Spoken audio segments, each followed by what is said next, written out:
after all our pay, everything. Yeah. But of course he has been quite controversial because yesterday he apparently has said that he is going to be, he might not accept all of Kelly's proposals. Now that might please a lot of members of Parliament who don't like some of the things that Kelly has said, but I think it's not going to please the public because the public really want to see this sorted.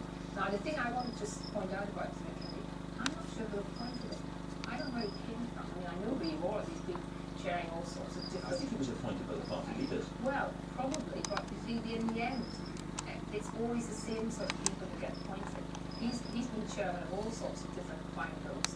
He's not... What I'm saying is the public out there never get anyone who they can see as being someone who really thinks like them. This is another establishment person. Well, the Speaker... who is just going to go along with the Speaker. The Speaker was very heavily involved in this. Of course, but the Speaker himself, he's appointed somebody at £100,000 a year to be his advisor. We didn't get a vote on that.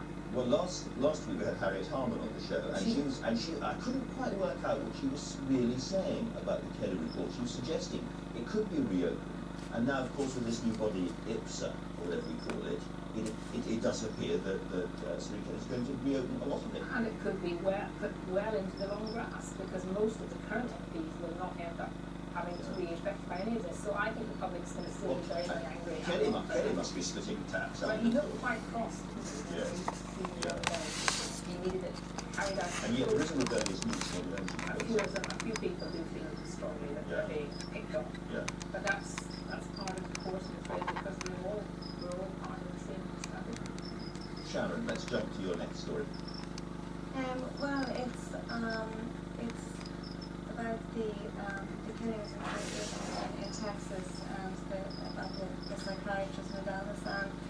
And I suppose to me what's very shocking about this is that how long it kind of took them to respond and how many people actually were killed and the fact that they didn't notice there was an issue with him.